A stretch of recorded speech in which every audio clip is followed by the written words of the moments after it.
How you doing, nasties? Hopefully you're staying warm. If you're on the roads, please drive safe, turn on your lights, and go slow. No need to speed, especially on a game night when a lot of people are going to be driving in to downtown for the Oilers versus the Tampa Bay Lightning. So be safe out there. Welcome to EST Afternoons. F1 champ Joaquin Gage, Hernan Salas, and our lovely producer, Zach Kubusch, in the house today. Fun show coming your way. We're going to have some heat and smoke, Gager. Like it. At 1:40, Erik Erlendsson from LightningInsider.com will tee up the Tampa Bay Lightning, the Oilers' opponent. We're also going to go to Colorado. I'm very intrigued about swapping out their two goalies, bringing in two new ones, and we'll see if that can turn, the goaltending fortunes around in Colorado. So we'll talk to AJ Haefele from DNVR Avalanche at 2:21:40, Tampa Bay Insider, and it's going to be a fun show. We're going to talk a lot of Oilers and have some fun, and we'll touch a little bit on the Cowboys. That's just sad what happened there last night, but it's going to be a fun show. Like always, if you want to connect with us, hit us up on the Nasty Chat on YouTube. Text us 780-218-9999 as we're coming to you live from the William Huff Studios here in the west end of the city. You like to watch us, EST YouTube channel. Subscribe if you haven't, and hit that thumbs up. We hit a record yesterday. We were over 120. Let's try to do that once again. We're all in the Christmas spirit. It's about giving, so give us a thumbs up and subscribe if you haven't done so just yet. And if you just want to listen, EdmontonSportsTalk.com, the TuneIn or iHeartRadio apps. Gager, explain the trophy. You came in hot. You came in with a ghetto blaster, playing music, and with a trophy, and kind of everybody was just kind of like, "What's going on? What's going on?" So please explain. Well, as you know, the F1 season has come to a close along with our F1 fantasy contest, and it didn't look like at the start of the year. Obviously, I didn't really know what teams were going to be competitive, and our, as you know, Matt Cassian is part of this group, and started out like gangbusters. Had really successful start of the season for Cass, where I think even Dusty had said that I don't think this guy can be caught, and so I was like, oh yes. This is a long season. A lot can happen. And slowly but surely, there were weeks where I had to manage my team in a way that was tough because I had to take points. If you made too many moves, obviously you get the minus points.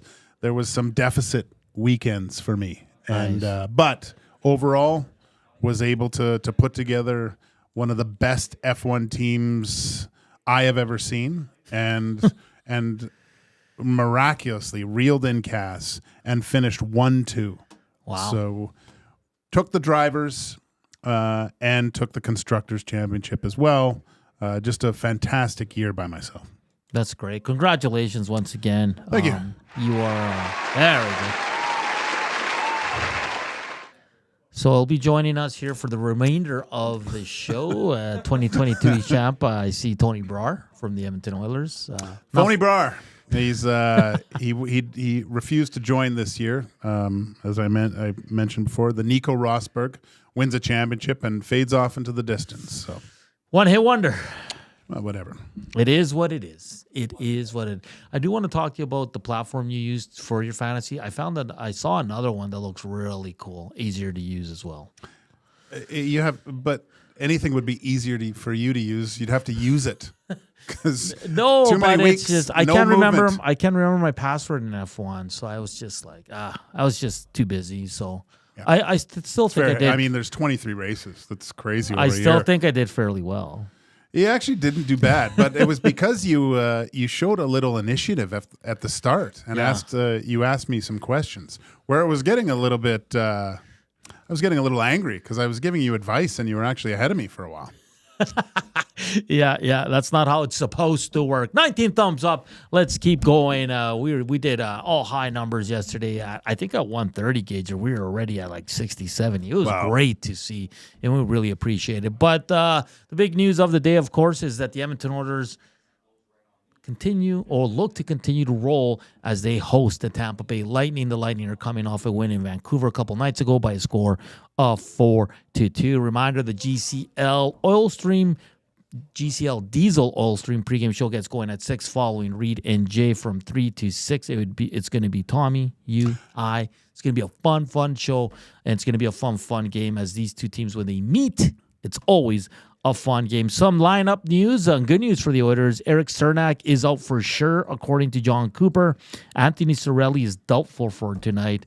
Look for the goaltending matchup to be Stewie Skins, who's red hot right now, and Andrei Vasilevsky, one of the best, if not the best, goaltender in the NHL. No lineup changes for the Edmonton Oilers, Gager, as there's no really need. Some guys are still hurt, and this team is playing really well. And he did add also Chris Knobloch, that is, and Tommy reported on it, that we likely won't be seeing much of Evander Kane for at least another month. Okay, so what? December 10th, January 10th, so then probably mid-January to late January we'll start getting some news. He might be hitting the ice for some practices and all that, but it's going to be a fun game, an excellent game to watch. Currently, the Tampa Bay Lightning sit at 30 points. The Edmonton Oilers sit at 32. They're in one of the wild card spots. It's going to be, for me, these games are always fun. The Oilers are 8-3 in their last 11 home games against the Lightning. Last season, they went 0-2, though, Gager. They lost 6-4, and they lost 7-4. And I think the game in Tampa, they kind of blew it. Or I might be thinking 2 years ago. I can't really remember. But, Gager, what are you expecting tonight? More fireworks? Because the top lines of these both teams are fantastic. Special teams are pretty similar. I mean, the Oilers' power play is at 20.6. Theirs is at 26. Penalty kill, they're under 80% as well. But are you expecting fireworks in another high-scoring game like we saw last year? I don't know if it's going to be high-scoring, but I think there's going to be a lot of scoring chances. With the play of Stuart Skinner as of late and Andrei Vasilevsky, I think you're going to see a really good... I know most people look at goaltending goals and think it's like a 2-1 thing, but I think this is more like a 4-3 late goal scored type of game, not unlike the game that I think that was played here last year. It's gonna come down to some brilliance of the skill of each team, and there's no shortage of it tonight. And just the way, like, looking at how it all lines up, the Tampa Bay Lightning, they've been scoring close to 4 goals a game here. So I think that will be kind of the message that Coach Knobloch is talking to his team about this year, looking, hey, guys, these guys score some goals. We're going to have to be very cognizant on the defensive side of the puck tonight. So I don't think it's going to go crazy, but, 4-3 game tonight. Oilers? Oh, I don't know yet. Okay. Well, wait, hold that till the final segment. Oiler fans, how are you feeling? Let us know in the Nasty Chat and at the inbox 780-218-9999. How are you seeing this game kind of turning out? The Oilers are playing super well. The save percentage for Stuart Skinner has been excellent in his last, I think, 5 of his last 6 games. The power plays finding its groove. The PKs, I think, returning to form. In 5-on-5, they're playing much, much better. The return of Zach Hyman has been super important for this team. Looks like he hasn't missed a beat. And like I said, these two teams, when they meet, it's always, I shouldn't say high scoring, but like you said, high chances. There's chances everywhere. Yeah, very highly skilled plays by players. I always like to watch, because we don't get to see him a ton, but Victor Hedman. Oh, just... Same with Kucherov. The Cooch is crazy. This guy's farting through silk. He is so smooth out there. But just watch Hedman, how he plays, how he navigates the game, quarterbacks the power play. It's crazy how good this guy still is. And, I don't think he's as good as he once was. Yeah. The father time has whittled away, but you still have to consider him one of the best defenders in the league. Their top line is Jake Gensel, Braden Point, Nikita Kucherov.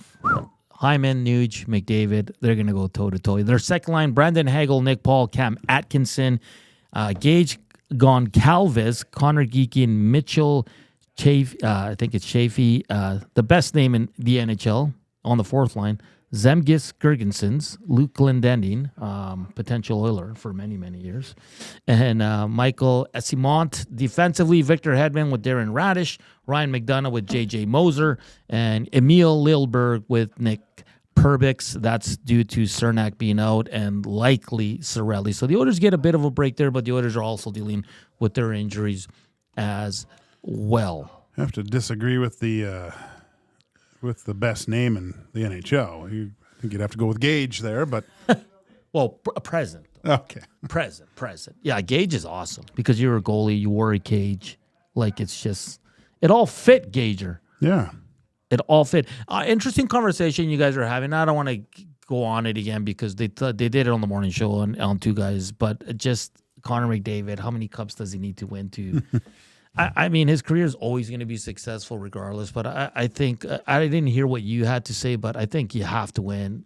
You have to win one, but I think two would cement his. So, yeah, I disagree. I think in today's NHL, even you look at the past dynasties, and I guess you kind of put the Tampa Bay Lightning in there. Like they got to the finals, they got to the conference finals a lot. They were a good team for a number of years here. I think last year was the first time they bowed out. Well, they went to three straight finals. Yeah, won two of them. Yeah, well, and then they lost against Chicago too, right? That was years ago. Yeah, but they still got to a final at that point. I just look at the parity of the league. Like, you can't tell me that there's a clear-cut favorite to win the Stanley Cup. No, not this year. Yeah. Or not last year, or the year before. I don't think. Right? I had the Rangers, man. There's a handful of teams that you can slot into those things. So I think it's more difficult to win these days. The NHL is, and probably the reason why they're talking about expansion in the first place is there's good teams now. There's a lot of really, really good hockey players. I mean, Ovi's only won one. Crosby won his first two in a different time in the NHL. Let's be honest. The game's changed quite a bit. From his first one? Yeah, Yeah, 100%. So, I mean, the Tampa Bay Lightning guys have won a lot. That Chicago, like Patrick Kane. But I think Dusty made the point where, like, those guys all won 2-3. Connor McDavid has to.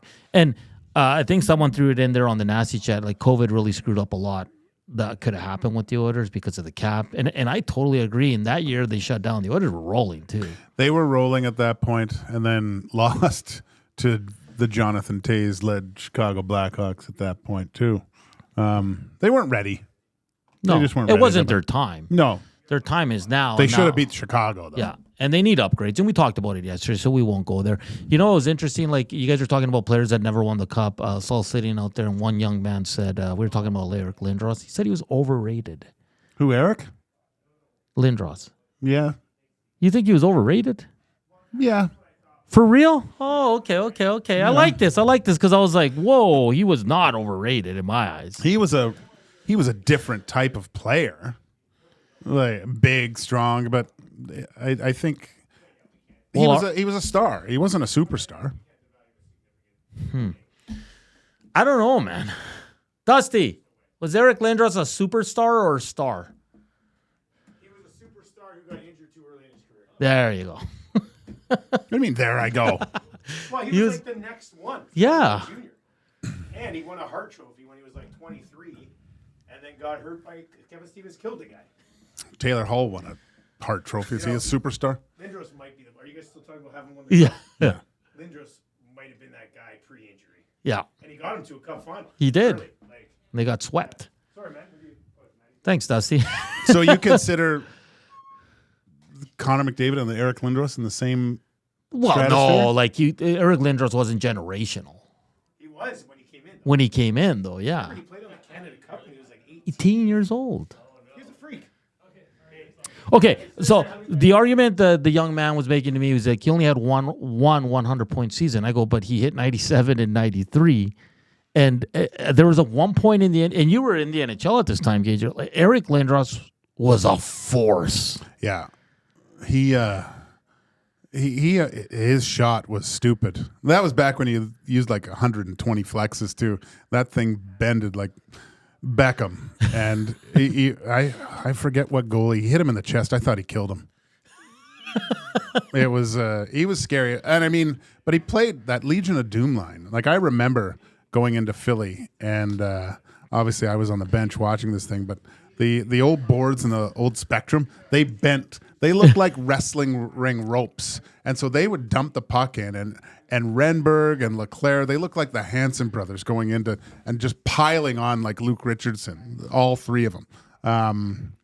Yeah, I mean, I'm not saying he wasn't a great player because it was definitely, you didn't see this before. Someone with that size, that speed, and that type of skill that could not only dominate the game on the skill side, but then if it got nasty, he could also dominate it physically as well. Like he was just too much to handle for a lot of. He changed the way a lot of defenders had to defend and get stronger because he would just push them away like little kids. Yeah, but it's good that you think he was a star. I think he's a superstar. We can't agree on everything, Gager, so it's good to have a little bit debate on here. But I think Dusty's right. Like he got injured. He didn't keep his head up. Scott Stevens.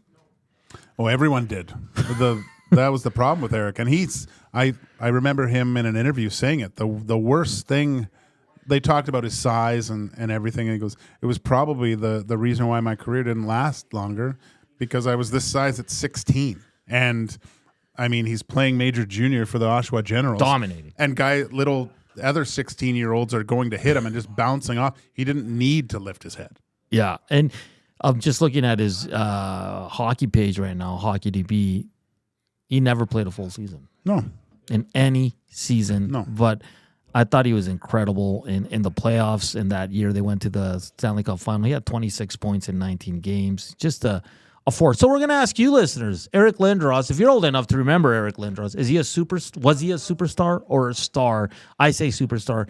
Gager says star. We disagree. See, someone was chirping us last time because they said I only agree with Gager and Castle. Really? I'm like, I never agree with Gager and Castle all the time. Who said that? Block them. Let's see here. I'd say Lindros was a superstar who couldn't skate with his head up. That's from Ace 96. Mex Bezuzu says Erik Lindros equals Derek Rose. I think he's a lot better than that. Giant Mike says Lindros.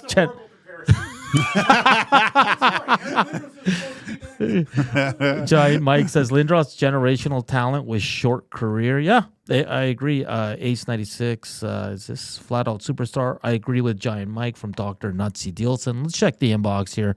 Nothing on the inbox just yet. Keep those coming in though. Was Erik Lindros a superstar or a star? And you guys are talking about, I don't know if you guys were talking about it or I saw it come into the chat. Paul Stastny, like you look at his stats, man, that guy was good. Crazy. I'm too young to remember him playing. Oh, I remember going to Nordique games at the Pacific Coliseum with all three, the Stastny brothers, and it was a sick joke what they could do. But Peter Stastny, Marion Stastny, and God, why is the third brother escaping me? Anyway, amazing, all three of them. I was gonna say Jan Stastny, but that was his kid or nephew. Or played against him too. Yeah, he was an Oiler for a bit. Yeah, Awesome. We'll continue the hockey talk as well as some NFL talk. But up next, Heat and Smoke here on EST Afternoons. Portions of this hour brought to you by the Canadian Brewhouse. NHL lives at the Canadian Brewhouse. Every Oilers game day, get $1 off tankards of Molson Canadian and Coors Light. You can win game tickets and 2 tickets to Surf and Turf Dinner at the end of the season. Full details at thecanadianbrewhouse.com. More Oilers and hockey talk coming up here on EST Afternoons. It's Joaquin Gage, it's Hernan Salas, but first up here, Zach with a sports update.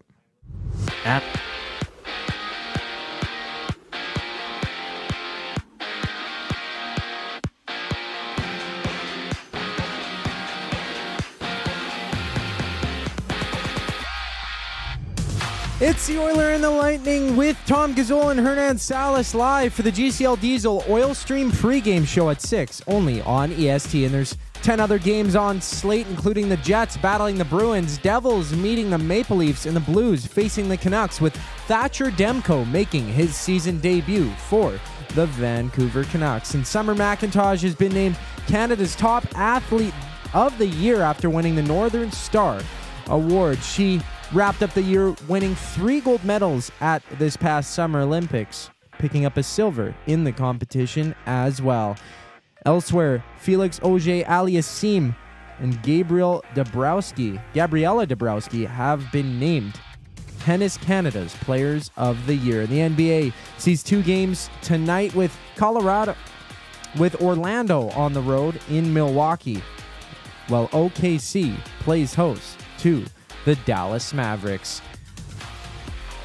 On the other side of the break, Gager and Hernan dive into heat and smoke. I'm Zachary Kubusch, keeping you up to date. Get all the latest news and takes on everything Oilers with Dustin Nielsen and Tom Gazzola on the Oil Stream. Live at noon, Monday, Wednesday, and Fridays. Only on EdmontonSportsTalk.com.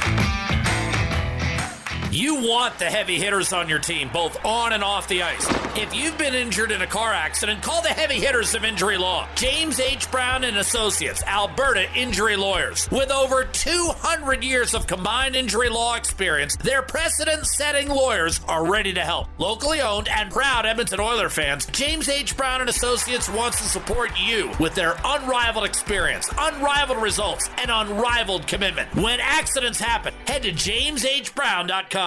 Since 1952, William Huff has been the heartbeat of Edmonton's advertising world. From humble beginnings to a citywide powerhouse, we've been the go-to for signage from print to design and installation. Partnering with Edmonton's top sports franchises and major events, we've helped shape the city's global reputation. Our secret? Unmatched customer service, decades of experience, and a passion for excellence we call the William Huff Advantage. Visit us online at williamhuff.com. Celebrate the season by creating space for your holidays. Sentinel Storage. Affordable and flexible storage solutions at a store near you. Shop Canadian, store Canadian. Try 4 weeks free. Visit sentinelstorage.ca.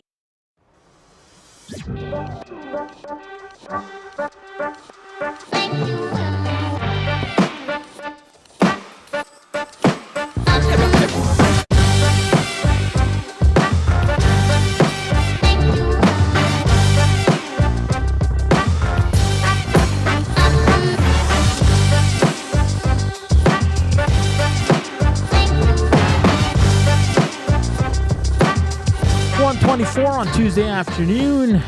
How you doing out there, nasties? It's nasty out there, Gager. The snow has not stopped. I think it stopped now. Still. You're all right. Be safe out there. Turn your lights on. Drive slow.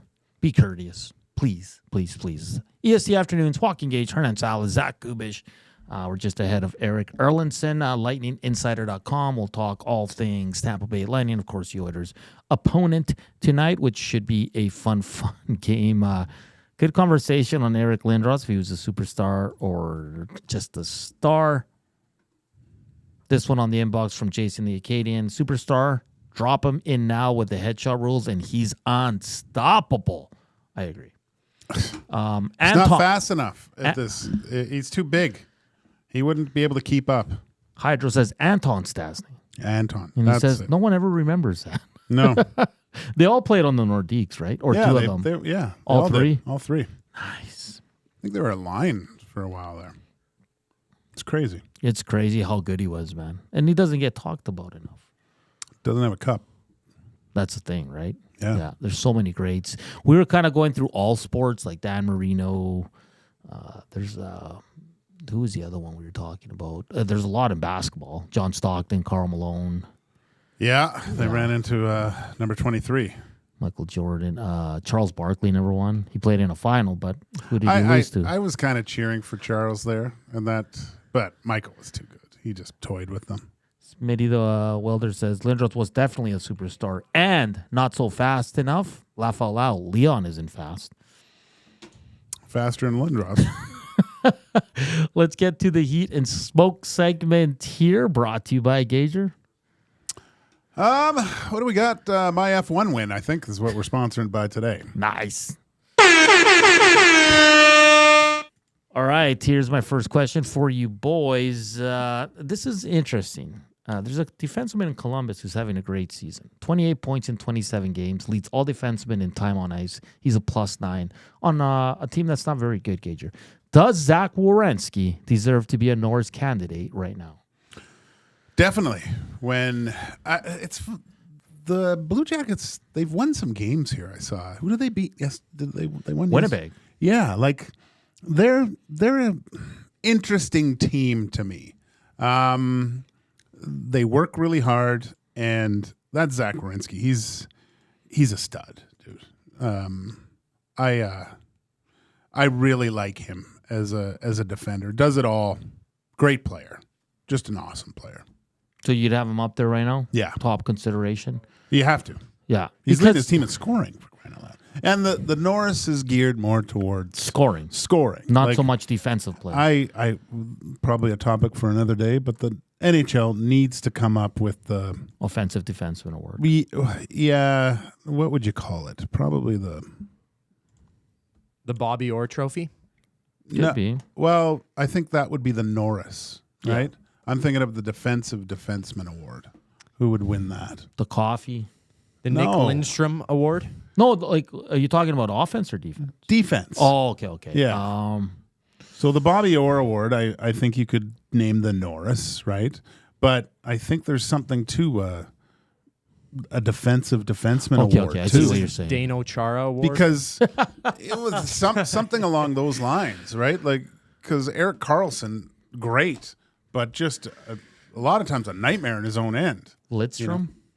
You see, that's where it gets. Yeah. He was great on both sides. That's what I mean. Yeah. So, and it would be kind of cool, like Cale Makar. I think there'd be a possibility of him winning both. Zach Werenski. Look at his numbers; he could win both. But let me know what you think. What should, if there were a trophy to be created by the NHL for the best defensive defenseman of the year, what would you call it? What would the Chris Russell Award? But that's such a great debate because the Norris has already been given. It's given to the guy with the most points. Let's be honest here. So that's almost like an offensive defenseman. So I like where you're going with that. But the problem with that too is Lidstrom, guys like Pronger. You win both. Like they were good everywhere. Yeah, Pronger. Do you know what I mean? I mean, you could almost name it the Pronger Award. Chris Pronger. James Barrell says Rod Langway. Well, Langway was he was pretty offensive too, was he not? Gordon Marner says Ekholm would have a chance at that Lidstrom trophy, but likely never a shot at the Norris. That's true, though. So like it's not always the best. Look at us. We just created another award. Drew Doughty.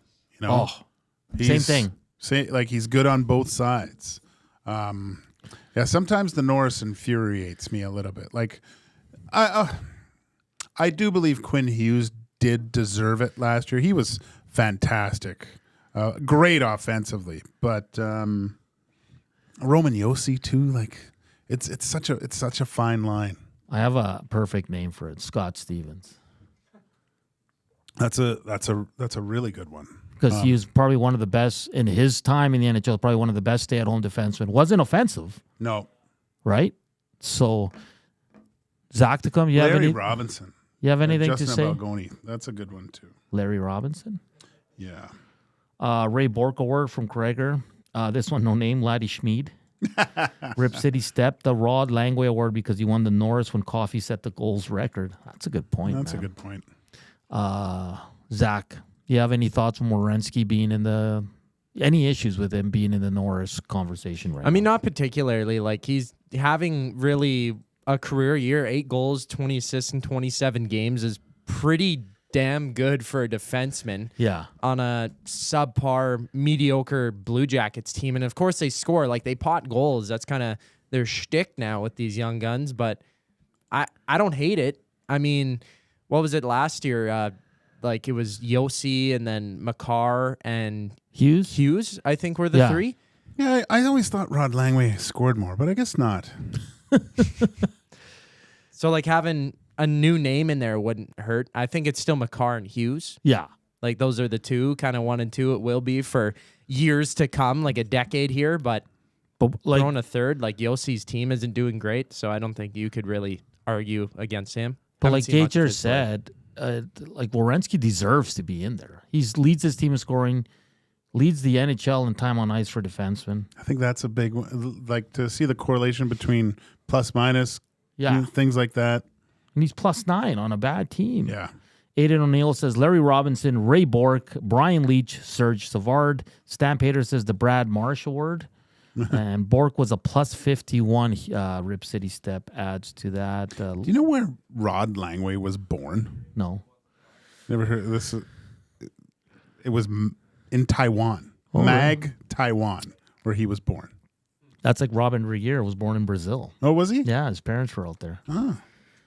1983-84, Langway had 35 points and was a plus 14. That season, Coffey tallied 126 points, including 40 goals. Bork also scored 96 points that year. How crazy is that? Yeah, he probably was on the ice the whole time. Russell says Doug Harvey. VR says Frank Musil Trophy, your former teammate. Matt Hyman says Tanev after he retires. Gord Monner says, why not have the criteria be best all-around D-man? Norris can be best offensive defenseman. Yeah. Because Makar would win the all-around. Well, I think you could, Morrissey, I think you can chuck in there too at times. Who's, yeah, it's tough to, Heiskanen, he makes some mistakes sometimes. Big Brain Jay says, pretty much the same when Carlson won it. Crappy team and terrible plus-minus, but tons of points. Yeah. James says, Stevens came in as an offensive defense. I think most defensemen that come to the NHL are offensive. Most of them. Not always, but usually there is an upside on the offense. That's how they've come in. You look at D-men that don't come in right away, maybe in their later 20s. They've played some pro, obviously, and kind of figured out the game. Not unlike Vincent Desharnais, right? Yeah. Wasn't an offensive threat, but learned how to play a stronger defensive game. So 2 questions for Hernan Gager. Does Zach Werenski deserve to be in the Norris conversation? Yes. On December 10th. Okay. We want to hear from you. 780-218-9999 or on the Nasty chat. Second, should they make another award for best defensive defenseman in the league, and what should it be named? There's Lidstrom, Pronger, Scott Stevens. Who did you go with? You went Pronger. Yeah, I went Pronger. Yeah, but both guys had a lot of offense too, so we're stuck in between here. But keep those coming in. We'll get through your messages throughout the show. Second question, boys. Next 5 games for the Oilers: Tampa Bay tonight, Minnesota Wild, Vegas Golden Knights, Florida Panthers, Boston Bruins. 5-0. Okay, let's be realistic. No, they could go 5-0. They could go 5-0. It's not completely out of. If they did, what a 5-game stretch here. But they never beat Minnesota. They did when I played. What would be successful for you in these 5 games? Like, where are you looking at this and saying, "Okay, that's a good stretch, boys"? Well, when you kind of look at the standings now, let's just have a look here. They are tied with Vancouver, 3 back from LA. Huge game against Vegas coming up. They got to be 500 at least on this. Yeah. So 2-2-1, 3-2. You'll take 3-2. I would. Getting points in regulation, I think, are key, especially with the interconference and some Pacific Division game in there. Yeah. I'm going to go, they win tonight, lose Thursday. I think they win Saturday. I think they win against Florida, and I think they'll get a 1 point against Boston. So I'm pretty confident in this group right now. Got to start taking points out of that other division, too. Yeah. Zach, what do you think these next 5 games, what's the Oilers' record going to be? Yeah, pretty similar thought process to you, Hernan. I think they get the win tonight, but the Wild, they're just too good of a team to stomp, so I think they get an L there. They should beat the Golden Knights. I mean, it was 1-0 decision last time. Blame it all on Stuart Skinner. I'm joking. And then drop against the Panthers, and I think they could squeak one out against the Bruins, but... Because the Bruins are not very good right now. And Pasternak got hurt. Yeah. I don't know what his timeline's going to be. So I'm changing 5-0. They're going to win all 5 of these things. I'm going to go 7 out of 10 points. You're going 6 out of 10, Zach? I'll go 7 out of 10. Okay, and you're going 10 points. Wow. 10 out of 10? Are you with Gager? 10 out of 10. He's confident. Man, if they can... You know what? I'll be honest. If they can win in Minnesota, I don't care what they do in the next 3 games. Really? You just have this thing I'm about- so tired of losing to the Minnesota Wild, Really? especially in their building. Like, it's so tough, Gage. Like, if you want to talk about scheduled losses, guaranteed losses, that to me is right up there. Like, every time they go to Minnesota, they've played some good games, but they always find a way to lose the game. And I just want to see them win one game in Minnesota. Are you with me, Nazis? Is it a scheduled loss? X out. Zuccarello, Eriksson, and Jonas Brodino. They're still a good team, though. Not there. They can handle without those players. Oilers win. Okay. I think so. Yeah, I forgot that they had those three players. Yeah. So it's kind of like, unless they're rallying in their lineup, and Kaprizov is a showstopper. Like, he is a phenomenal player, but Joel Eriksson Ek is that guy, man. He's like the Batman to Kaprizov's, or the Robin to Kaprizov's Batman, in a sense. I'll say the Wild are scary good, which is crazy. Tied now with Winnipeg in the Central. Winnipeg sliding a bit. Yeah, with 2 games in hand as well. So Eriksson Ek has 7 points in 7 games against the Oilers, which I thought it'd be a lot higher because he dominates, man. Down low, he generates. He's a whale of a player. He is. He's really, really good. We're going to continue Heat and Smoke at the 2 o'clock hour. I got a cool movie little thing that I found on the internet, and I discuss it. I'm going to tell you a story about Reed, man. This guy's awesome. But we're going to discuss some movies, some rankings that I saw, and have some fun with that. We'll go away from the sports for a bit. But coming up next, Erik Erlendsson, LightningInsider.com. As the Lightning are the Oilers' opponent tonight, we'll get a good idea of what's going on with the Tampa Bay Lightning this season. That's all coming up next here on EST Afternoons. Keep hammering that thumbs up. 144 watching, only 39 thumbs up, Gager. The math just doesn't add up. Let's get to 50 or 60 by the time we bring in our Lightning guest. Coming up next, we will head to Tampa Bay here on EST Afternoons. Joaquin Gage, Hernan Salas, but first up, a sports update with Zach.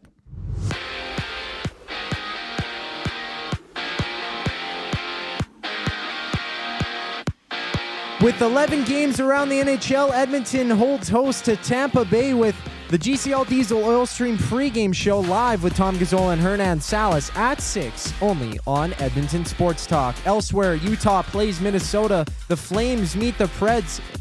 The Panthers battle the Kraken, while Thatcher Demko gets set to make his season debut for the Canucks when they face the St. Louis Blues. And it was 18-year-old swimmer Summer McIntosh winning the Northern Star Award as this year's top Canadian athlete after bringing home 3 gold medals and 1 silver from the 2024 Paris Olympics. And in tennis, Gabriela Dabrowski and Felix Auger-Aliassime have been named Tennis Canada's Players of the Year in 2 games. Phil, the NBA slate with the Thunder tipping off against the Mavericks and the Magic throwing it down against the Bucks. EST Afternoons with Hernan Salas and Joaquin Gage continues on the other side of the break.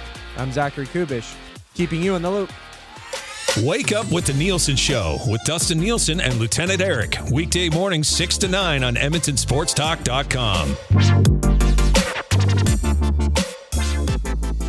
Hi there. If you're like me, you like to picture yourself in luxury, even though there's absolutely no way you could afford it. And if you can, well, even better. Thankfully, I picture myself in something that is luxury, but still absolutely affordable, like the all-new Mazda CX-90 from Park Mazda. With the new luxury features like facial recognition settings and quilted detail Napa leather seating, I can pretend to be comfortable with all of my proper settings activated without even touching a button, thanks to Mitch Lewicki and the great staff at Park Mazda. I like to picture Mitch Lewicki in a tuxedo t-shirt because it says, like, he wants to be formal, but he's also here to party too. Park Mazda, your dealer for life in Sherwood Park off Y Road Park. Your brand deserves more than just a whisper, it deserves a buzz. At the Hive Product Marketing, they specialize in promotional products that bring the buzz. From eye-catching giveaways to unforgettable keepsakes, they got the perfect products to make your brand stand out and get noticed. Visit the Hive Product Marketing and let them create the buzz your business deserves. The Hive Product Marketing, the official merch partner of Edmonton Sports Talk. Visit them online at thehiveproductmarketing.com. Book your holiday party at the CBH today. The Canadian Brewhouse is your ultimate destination for events, parties, fundraisers, and more. 'Tis the season to celebrate. Visit and book now in-store or at thecanadianbrewhouse.com.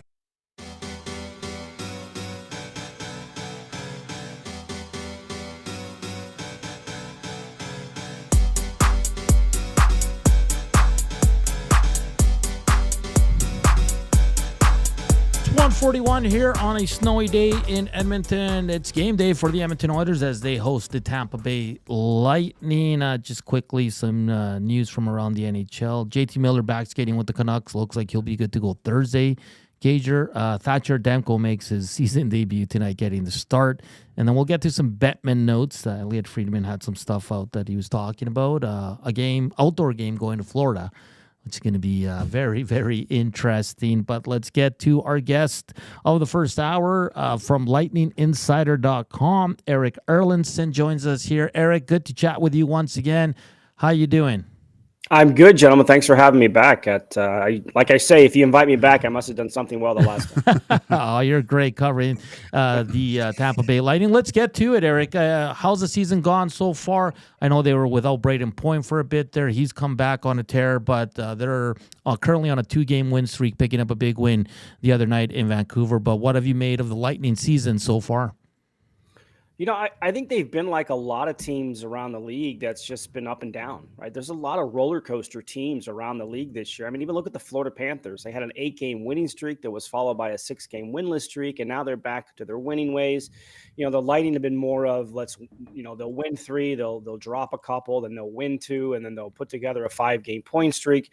So it's probably not that surprising when you factor in who's not here anymore, right? Obviously, Steven Stamkos in Nashville nowadays, and they have to figure out a lot of different things without with a new captain and Victor Hedman and some new personnel and everything else. So still trying to find some consistency to their game. There's been flashes where they've been great, and there's been flashes where they have games you're like, well, what are they doing? It's almost like they forget how to play defensive hockey sometimes. So it's definitely been a roller coaster ride for Tampa Bay through 24, 25 games.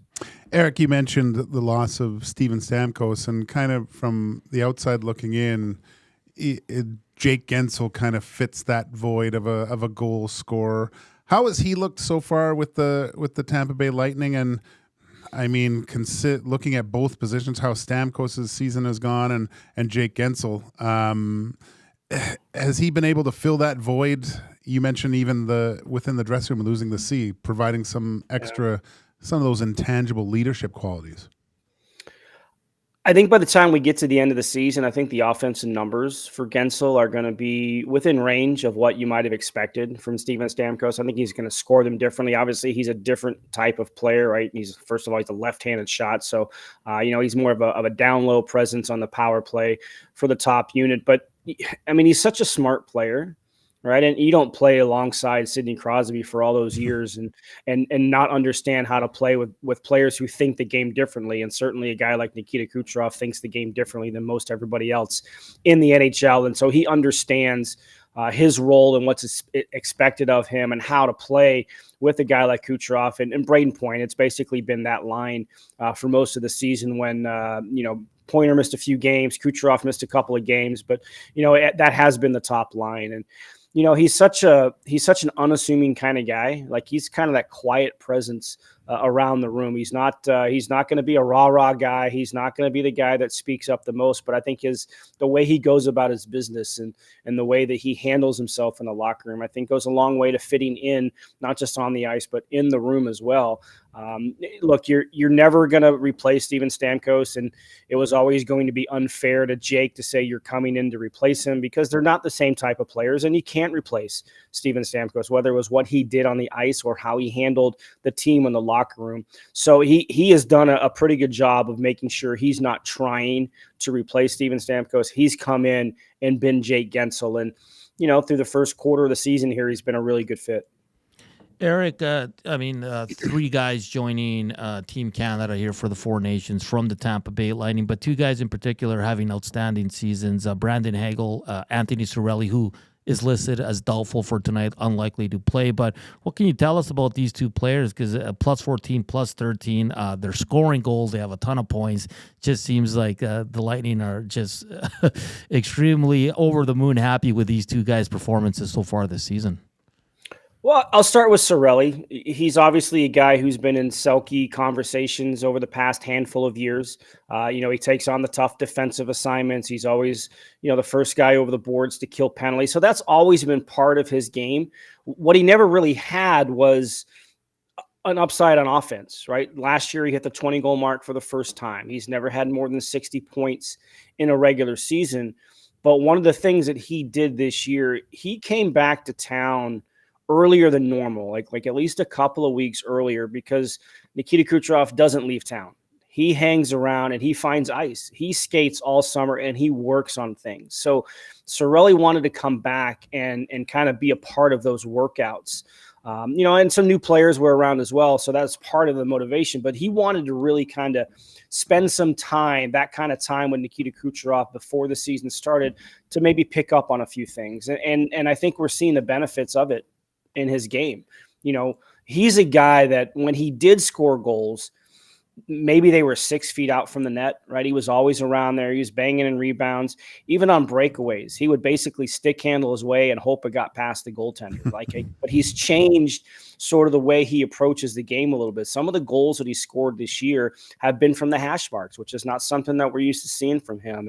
And he's worked on getting his shot off quicker and releasing his shot. And so he's had a couple of those type of goals this year. So he's added that element to his game, and it's making him more of a rounded out player, because the way he played for the first handful of seasons of his career, I think I consider it safe to say he was not your ideal number 2 center, but he was playing second line center minutes because of the way that he can play. He just didn't have the offense, and now he's got that going for him. So that's been a big boost to, again, trying to replace a 40-goal scorer in Steven Stamkos. You're probably not going to do one guy even as good as Jake Gensel is. So he's added that element to his game. And him and Brandon Hagel have such great chemistry together. They both have a similar approach to the game in that they're relentless. They are relentless on the forecheck. They come in with speed and tenacity, and it never goes away. And a guy like Hagel, who's a 30-goal scorer, he scored 30 goals a couple of years ago, so he has the offense to his game. But he just has a motor that doesn't quit. And, you want to talk about a guy who plays with his emotions on his sleeve. I love watching Brandon Hagel score goals just because of the way he celebrates and the way that he interacts with, his teammates around him, and sometimes with the fans when it's on home ice, because he puts so much emotion into his game that it comes out. But he's turned into a more reliable player. He's had the offense, and you're seeing the offense this year. But I think you're seeing more commitment. It's like the anti-Anthony Cirelli. He's put more of a commitment to his defensive game in a lot of ways, because he is a guy who is prone to trying to make a play every time the puck is on a stick, and it would lead to turnovers. And when this team gets themselves into trouble, it's because of those turnovers. So I think that's one thing he's really cut down on. And I think that's one thing that John Cooper certainly has probably noticed. I'm sure he passed that along to the management staff and the decision makers for Team Canada to include Brandon Hagel. But let's face it, we know the main role that Cirelli and Hagel are going to handle in the Four Nations is going to be penalty kill. Right? I don't know how much you're going to get caught up in matchup situations, especially the short term like this. There's such great players all over the ice, but those two are going to be counted on to kill penalties, and that's where they're going to have to excel for Team Canada. But I can tell you, they do it for the Tampa Bay Lightning. Eric, there's a lot of Stanley Cup rings still on this Tampa Bay Lightning team. You could kind of say, I guess they're on the back nine of their careers, so to speak. In your opinion, is this a team that can still possibly come out of the East? And if it came to the trade deadline, where do you think the main focus that the Tampa Bay Lightning would look to bolster their lineup? Well, anytime you have Andrei Vasilevsky in net, you've got a chance. Yeah. And he's been great at times this year, and he's been average at times this year. The more often he's great, the more chance you have of winning. And, I was talking with somebody else today and remember his 53 save performance last year in Edmonton when the Lightning won that wild game. I think it was 7-4 was the final in that one. And for giving up 4 goals, he still stopped 53 shots. So he still has a lot of those moments. So as long as you have that guy in net and he's at the top of his game, you have a chance. And this is not, like, you're right. There are players who are getting to their mid-30s. Victor Hedman is about to celebrate his 34th birthday. Ryan McDonough is 37. But Vasilevsky's 30. Nikita Kucherov is 30. Braden Point, I think, is 28. Brandon Hagel's 25. Sorelli's 27. So it's not like all of these players are hitting the same point of the back end of their career at the same time. There's still part of their core. I made this comparison before. They're not the Penguins with Crosby, Malkin, Letang all hitting the same point of their career right about the same time of their career. These are guys that are in different spots, especially with Steven Stamkos in Nashville now, right? Like him and Hedman were just a year apart in their draft years. So there's enough talent here, and I don't think the East is looking as strong as maybe a lot of us thought it might be. The Rangers got off to a great start. They've hit the skids. The Bruins already made a coaching change because of the slow start. They got off to Carolina might look like the best team. Washington's been a big surprise. Who knows what they can kind of do? Even the Atlantic Division, I mentioned Florida where they would win 8 and then they would lose 6. So they've been up and down and, coming off of a Stanley Cup year. Toronto has looked better defensively for sure, but they've had stretches where they haven't been good. So I don't think anybody in the East really has kind of separated themselves from anybody else. And as long as that continues, you just kind of get yourself into the playoffs and you never know what can happen. Mm-hmm. Eric, it's going to be a fun one down at Rogers Place. When these two teams meet, there's no shortage of chances and goals. So enjoy the game tonight, and I'm sure we'll have you on once the Oilers head back to Tampa Bay. All right, sounds good. Thanks, boys. Be well. Merry Christmas. Merry Christmas. Erik Erlendsson, LightningInsider.com. He's been doing that gig for a long time. Since I started at 1260, like over 10 years ago. He does a great job covering that team, and they've done a good job, man. He mentions it, like the staggering of your superstars, or stars, I should say, on your team. And not just that, Gage. Trading picks, high picks, to keep your team competitive for a Stanley Cup. Yeah, and I like what he said about the East. And this is what the talk of, does Connor need 2 cups to solidify his greatness? I don't think so. The East is a different place. The Bruins aren't as good as you thought they were. The Rangers are falling off, but then you have the upstart Capitals. Like you just never know what's going to happen. It'll be the East will be a funny place to see come playoff time. It's interesting because here in Edmonton we always want. We want a Stanley Cup contender, and we want the prospects to be like top notch and the cupboard's full. And it's just not realistic. No. And I remember Tampa Bay years ago trading first rounder for Barkley Goodrow, and we're all laughing at them. Yeah, we won him a cup because he played on that line with Yanni Gord, and I can't remember who the other fellow was, but it was great. Was it Miller? Was it JT Miller? No, could have been. It was Gord, Barkley, Goodrow, and then if someone out there remembers who, and they were stacked. They were the third line, and they were so damn good. But that's what I mean. Like they do a good job, and he brought up a good point. They're not like the Penguins. No, right? Like, they're not aging themselves out. Exactly. Yeah. I like this one from Ken. Hernan, love you, man, but those 2 bolts on either side of the mic are tight. Because I'm always going like that. I know. See, it's a nervous that's why I say you're very handsy. Let's. What do you say for the next hour? How many times do you think Hernan's going to touch that microphone? Oh. I would say... But what's wrong with moving it? Because I move a lot, right? So I'm moving it. Like I go like this, right? Because if I go like this, you can't hear me, right? So I'm always moving it around. You know what? You could stay still. Am I moving around that much? I think I'm pretty stationary. Oh, that's a good one. You got the angle covered, man. No one's scoring. Just my GF and my family are always like, man, stop touching people and fidgeting. I'm like, you're touching the... I don't think it comes through, but the desk is moving like crazy. I thought it was an earthquake the first couple times we did this show. I'm just going to sit still. No, keep moving, buddy. Andre Pallet? No, he was top second. 6. He was top 6. Who was it? Do you know who was Zach? It, Zach? Which player now? Yanni Gord with Barkley Goodrow. They were the third line. Which year now? Because I mean, Pat Maroon was on that team ages ago. It feels like. Of course, Ross Colton was on that team. No, it wasn't Ross Colton. Radish. Oh, the guy in Calgary, Blake Coleman. Yeah. There we go. Now I'm very self-conscious. I don't want to touch anything or move. You just touch that mic. I know you want to touch it. No, I don't. Tighten them up. No, I don't. Tighten that thing up. It is so tight right now. You could hit that thing with a hammer. It's not moving. I love it. Dusty does the same thing, and no one chirps him. Just quickly from Elliot's Friedman, some stuff from the Board of Governors. He says, Commissioner Bettman says there will be negotiations with NHLPA about cap going up more than 5%. That's good news for the Oilers. Mm-hmm. There are no active tampering investigations about that. Oh, okay. Yeah. And the Florida Panthers closing in on hosting an outdoor game as soon as next season. Stop it. At the Marlins Bowl. Stop it. Don't do that. Don't do that. You're not a fan? An outdoor game should be in a place where it's cold. You go there with your toques, your gloves, your sweaters, your big poofy Gore-Tex jackets, and boots. That's what it's about. You don't go down and sit in your shorts and do that. They can go to the game and do that. I don't like it. I don't like it at all. I'm just tapped out with outdoor games in general. I am tapped out, man.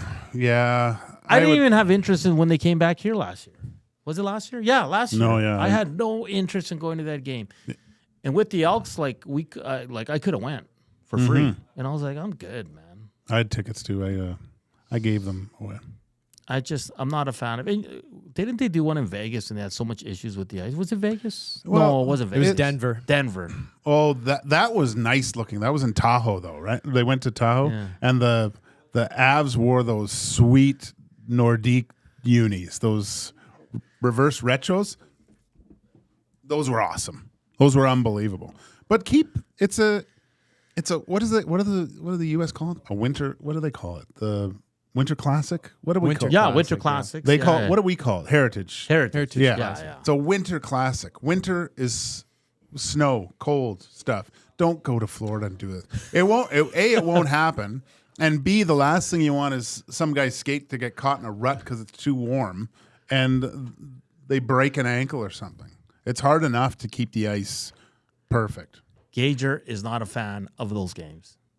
Don't go to Florida. Don't go to Florida. Fun first hour. We did Heat and Smoke that will continue in the second hour. We also talked a lot about the Edmonton Oilers. Eric Lindros, superstar or star? Gager says star. I say superstar. What side are you on? And a big shout out to Erik Erlendsson from LightningInsider.com. We talked all things Tampa Bay Lightning. Coming up in hour two, keep going around the world of sports. And AJ Haefele from DNVR Avalanche will join us as they made another trade to acquire goaltender Georgiev. And who's the other goalie that they traded? Antonin? They traded? Yeah. They did not trade another. Yeah, Antonin went to Nashville for Wedgwood.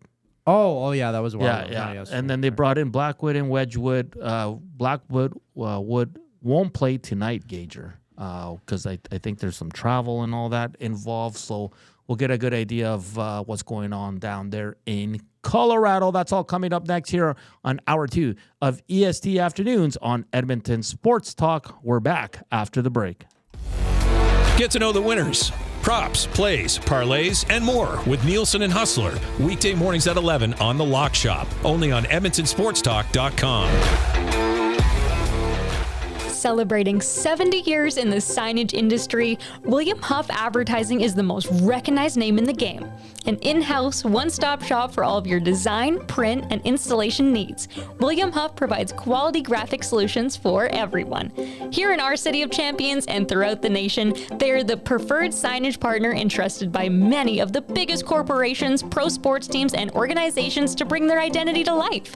Recognize the name, get in the game. WilliamHuff.com. Looking for a winning strategy for your retirement? Contact me, Joaquin Gage at K4 Financial, where expertise meets dedication. I will always look for a careful approach to your retirement, ensuring your financial future is secure. From tailored strategies to clear, actionable advice, I'm here to guide you every step of the way. Don't leave your future to chance. Get in touch with me, Joaquin Gage, today at k4financial.ca or email joaquin.gage@k4financial.ca to start planning for a brighter future and a more secure retirement.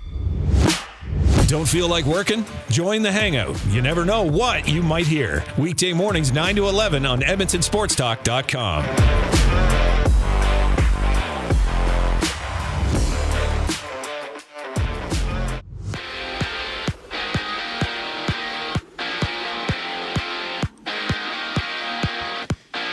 It's the Oilers and the Lightning with Tom Gazzola and Hernan Salas live for the GCL Diesel Oil Stream pregame show at 6, only on EST. And there's 10 other games around the NHL, including the Jets battling the Bruins, Devils matching up against the Maple Leafs, and the Blues facing the Canucks, with Thatcher Demko making his season debut. And Summer McIntosh has been named this year's Canada's top athlete after winning the Northern Star Award. She wrapped up the year winning 3 gold medals at the Summer Olympics, picking up a silver in the competition as well. And the NBA sees 2 games with Orlando on the road in Milwaukee, while the OKC Thunder play host to the Dallas Mavericks. EST Afternoons with Hernan Salas and Joaquin Gage resumes. I'm Zachary Kubusch, and you're up to date.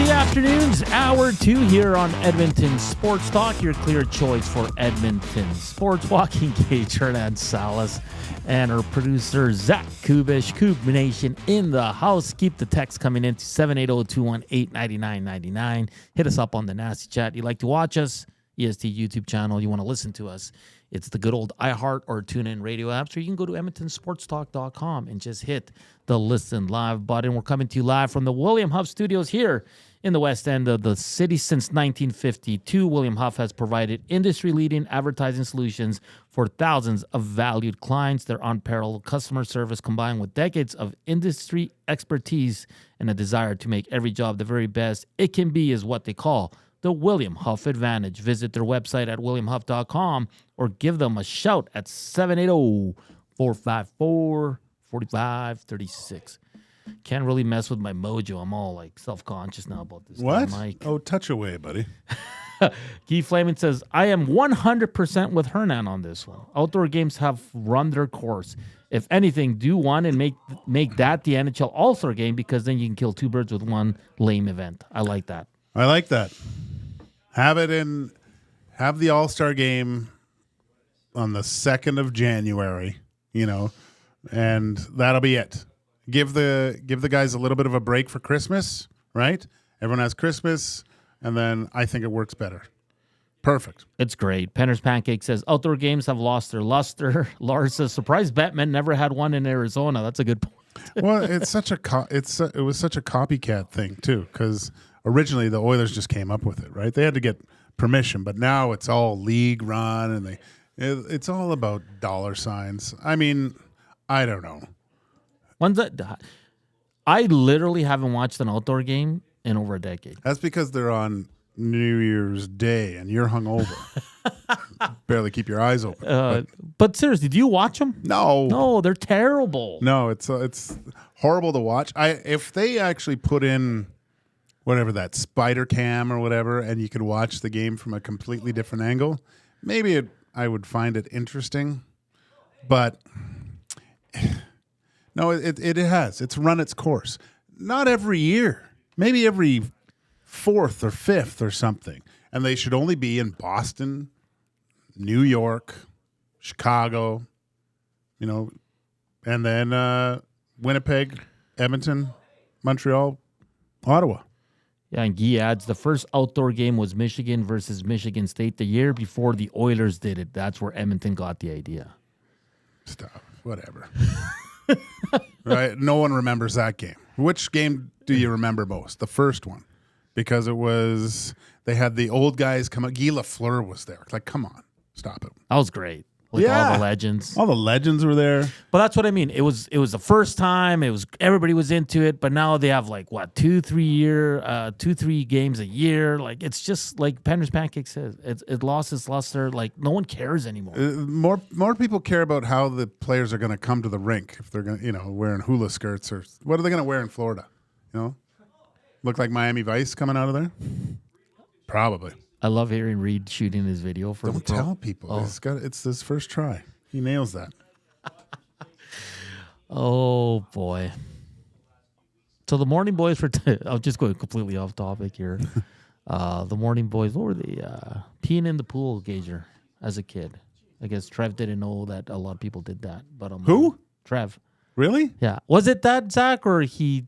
He was the one who did it. He admitted to doing it, and he made it sound like he still does it to this day, like on purpose. He's like, "Well, don't go to the pool with Trev." Yeah, I'm never swimming with that guy ever. No, I, you know what? When I go to the pool, I go where everyone's doing laps, because I know usually those people aren't. Terwilliger Rec Center. Every time I went there with a kid, there was always a code brown, like some kid went in it, and the mall, forget about it. I told this story. I went there with my son for his birthday, took a couple of his friends, and this woman was like pointing to her kid, like, go into the pool. And she was doing this motion as a little kid. So I'm like, you're making your kid go in there? And he goes in there and pulls his shorts down. My wife pops up like she's Usain Bolt out of the blocks and goes, "No, you, bathroom." And then kind of gave it to the mom. And the mom gave my wife such the worst look. Yeah, you can't tell your kid to go pee in the pool. Like, no, gross. Yeah, I think twice now about pools. Like, I was thinking about, because I think the guys brought it up on the morning show, and they're like, just think about the all-inclusives, all the drunk people. Like Vegas, they show those pools, all of them drinking beers and stuff. You think, I don't want to go to a pool now. Never. Oh, never. Boy. No, the only pool I go into is mine, my above ground pool, and I sit in there. I don't even pee in that. It's crazy, absolutely crazy. I love that scene in what's it? The Adam Sandler show, something with Chris Rock, and they're all at the end. Grown Ups. Yeah. The last scene, they're all sitting there, and they all tell their kids, "Don't be in the pool." It'll turn. And then and they're all sitting there, and all the purple starts going. Well, how do they not have something? I guess it's too much chlorine, but they got to have some way. If you pee in the pool, it starts showing up. Yeah. Oh, that'd be. MB says, "I never go to the swim up bar," but I get it, but that's like a fun part. Like, it's plus 35. You're in the pool. You go get a drink. But now I'm like, I'm going to have this in the back of my mind. Like, if my eyes aren't watering 3 feet from the pool for the amount of chlorine in there, I ain't going in. 60 thumbs up. Let's keep hammering the thumbs up to get to 100. Don't forget to subscribe if you haven't done so as well. Gager, we're going to, because on Heat and Smoke, I always ask 2 hockey questions, then we do a fun one. So I saw a list on Twitter last night. It's from the website that does, hold on, I'm trying to look for it. IMDb. IMBd. It's a movie website, right? Yeah. So they listed their top 20 movies of all time. And before we get to it, so I told Reed, and I go, okay, number 1. He guessed at least 14 of the 20. Really? Like, and some I'd give him a hint. Some he just went boom, boom, boom. I think he nailed the first 3 for sure. There's a couple he needed a few hints, but that guy's a movie wizard. Yeah, he's got a lot of free time on his hands.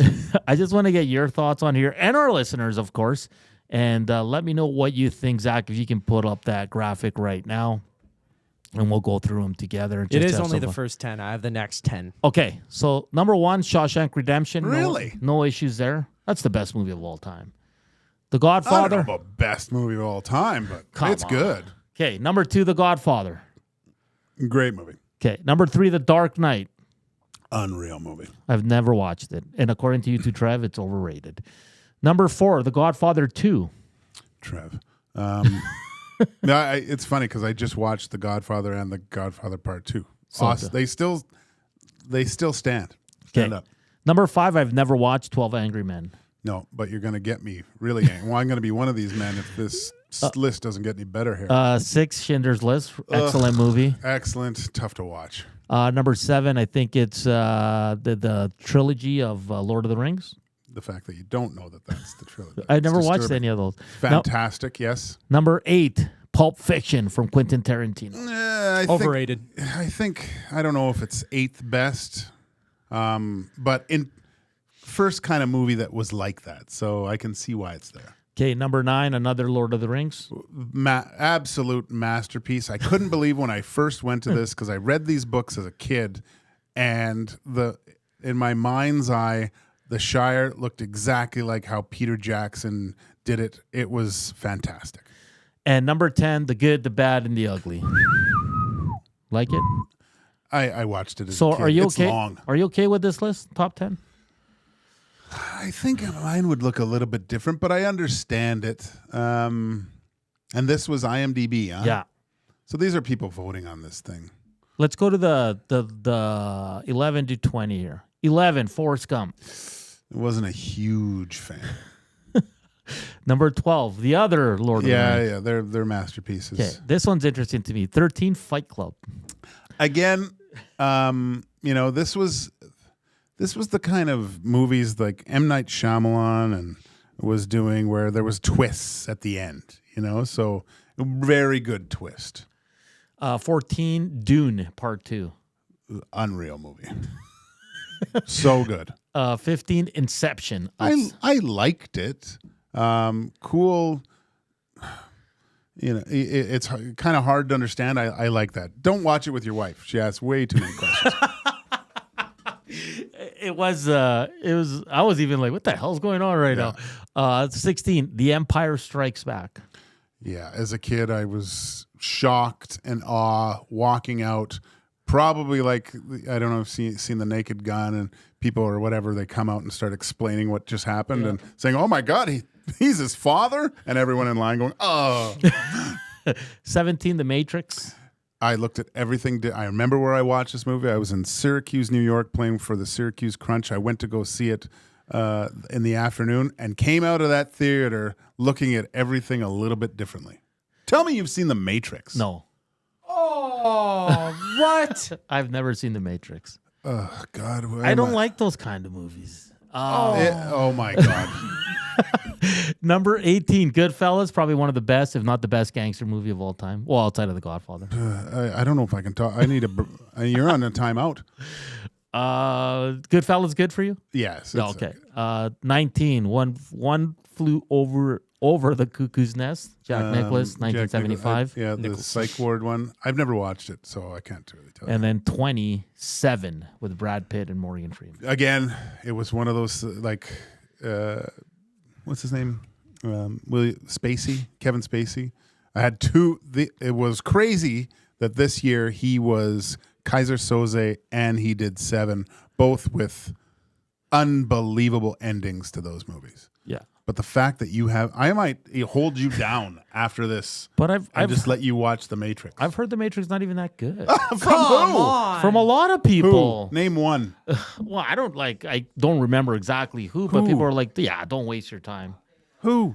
Waste my time? That's one of my, that was a life-changing movie. Yeah. You watch it, it's just, all the acting is fantastic and just the plot is phenomenal. Yeah, there's a few movies I take out of this one from everybody's list going to be different, Gage. It all depends on what you like. I've never seen 12 Angry Men, so I can't really say anything about it. I probably wouldn't have. It's an old movie. I wouldn't have Fight Club in there. I wouldn't have Dune in there. Well, have you seen Dune? I've seen the first one. So you didn't see the second one, but you're taking out. Yeah. Yeah, that because makes I don't sense. think it's best movies of all time. Dune, the original story, most science fiction stories after that are rip-offs of Dune. Pulp Fiction I love, but I don't think it should be top 20. No. Is that fair? That's fair. I think there's better Quentin Tarantino movies. Yeah, definitely. According to everybody but YouTube Trev, The Dark Knight's like the most amazing movie ever. I've never watched it either. You got some work to do, man. Which of these have you watched? I'm surprised 7's on there. It's great, but it's dark and evil. It makes you feel weird, watching that. Almost a little dirty. That's a tough watch. I remember I was in I think I was in Tri-Cities. It was training camp when we watched 7. Went with Jason Arnott. See, Haji says, my boy, Arnie. Haji says, Hernan, don't waste your time. Haji? Don't listen to that guy. Wow, Hernan. Must be your cousin telling you The Matrix isn't worth watching. That's from Bonnie to Ron. Hernan, I'm going to tell your cousin to put you in a headlock and make you watch The Matrix. Ooh, maybe I am missing out. It's awesome. It's a great. I mean, there's a trilogy in The Matrix. I like them because I'm into that kind of stuff. But let's just say this. If they just made the first one, that's fine, and just left it. It was awesome. It rivals one of the best sci-fi movies of all time. Okay, what about Lord of the Rings? I saw the first one, and then it's just something I'm not interested. Like I get it, and I get everybody loved it, but all three to be in the top 20, you agree with that? Yeah, they're all that good. They're that good. Okay. Yeah. Do you like the order though, like the Return of the King first? No, I go Fellowship. I put them in I'd put Return of the King before Two Towers, I think, but they were still really good, man. But it was the first time because you always hear like, oh, you should read the book. Yeah. Right? Even it's Fight Club. I guess I've always meant to read the actual book Fight Club. But Lord of the Rings was the first time where I thought the actual movies rivaled the book. Oh, okay. Yeah.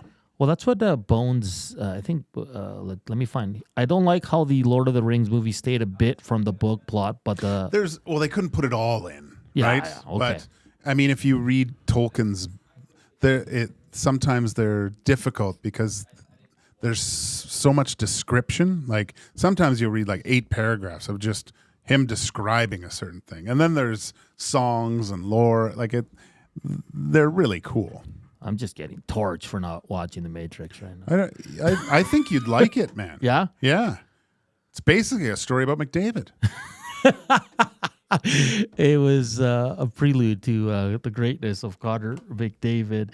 It'd be, you know what we should have did? We should have all came with our own lists and then compared them. Well, there's tomorrow. It's great because I would probably have some sports movies in there. I'll be honest. I think Moneyball's fantastic. Yeah, but it's not. No, I mean, I love sports movies too. They're great. But some suck. Scarface is fantastic. Yeah, you got a different set of values for movies. Have you watched Scarface lately? No. Yeah. I'm kind of sick of it because I've watched it so much. Well, watch it again because it's kind of... It's not... I mean, it was good for its time. It's good. But, yeah. I mean, watching even Godfather... but, like, how's Braveheart not on that list? Braveheart's pretty good. Watch your mouth on Scarface. I said I like... I just watched 1 and 2. I watched 2... It's okay. It's great. Yeah, like Braveheart's great. The Gladiator's great. So you're saying you've watched Braveheart and The Gladiator, but not The Matrix? Yes. Or 12 Angry Men? I have not seen. I mean, 12. That one's a classic, though. Is it? That one is like from I think the 60s or late 50s. Actually, just great acting for its time. Yeah, I watched it. Holy smoke! The young guys watched it. I know. We haven't watched it.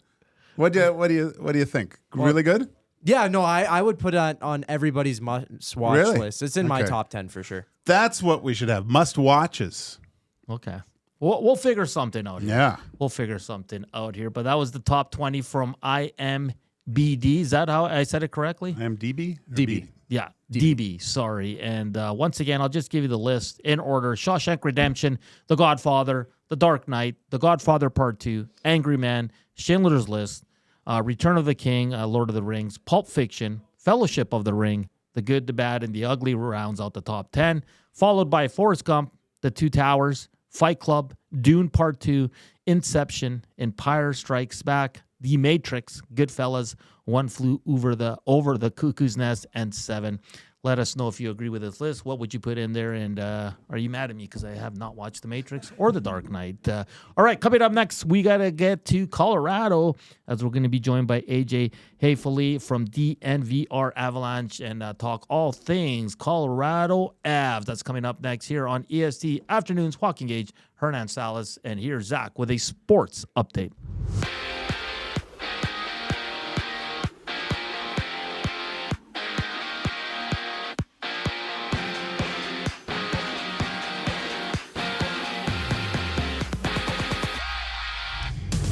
It's the Oilers and Lightning with Tom Gazzola and Hernan Salas live for the GCL Diesel Oil Stream pregame show at 6 right here on EST.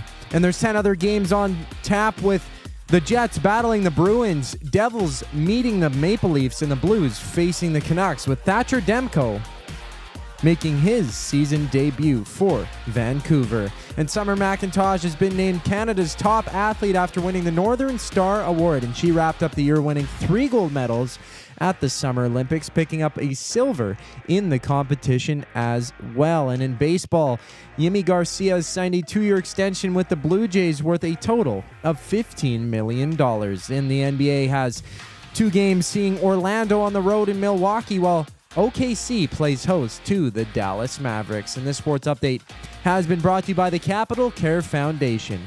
Give the gift of Christmas spirit this year with the Capital Care Foundation, and for just $25, you can bring Christmas alive for senior living in Capital Care Center. Donate at capitalcarefoundation.net. The Reed Wilkins Show, or EST Afternoons, returns after the break. The Reed Wilkins Show airs at 3. I'm Zachary Kubusch, and you're up to date. Get all the latest news and takes on everything Oilers with Dustin Nielsen and Tom Gazzola on the Oil Stream. Live at noon, Monday, Wednesday, and Fridays. Only on EdmontonSportsTalk.com.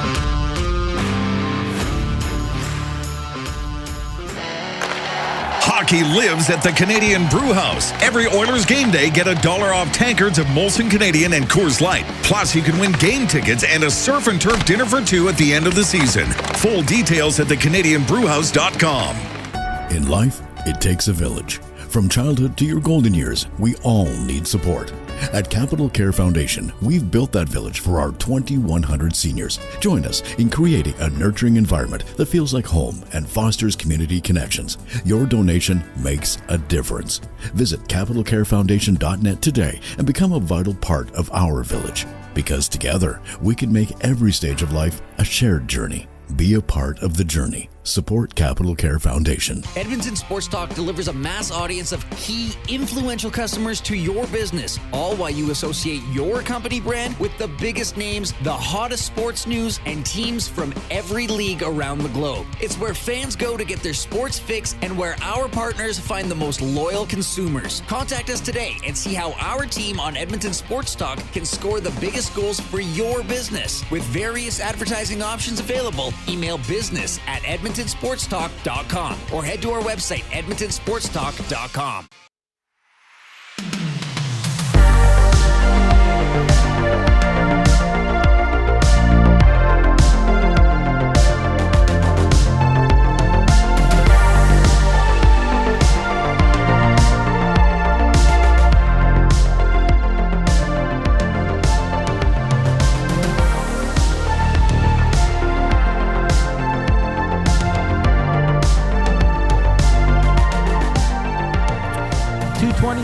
Tuesday afternoon here on a snowy day in Edmonton. Please be safe out there. Turn your lights on, drive slow, be courteous. Let's get everybody to Rogers Place for a fantastic game tonight between the Oilers and the Tampa Bay Lightning.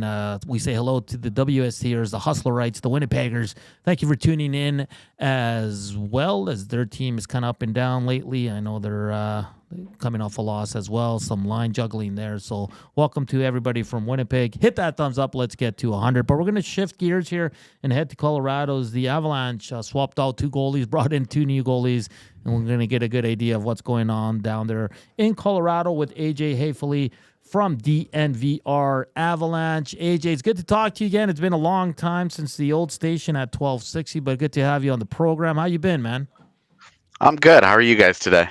We're doing excellent. I saw you guys did an emergency podcast yesterday when the news came down that Mackenzie Blackwood has been traded to your team for Alexander Georgiev. Can you just talk about the goalies that started the season there in Antunen and Georgiev and what went wrong before we get to the new guys the Avs have brought in?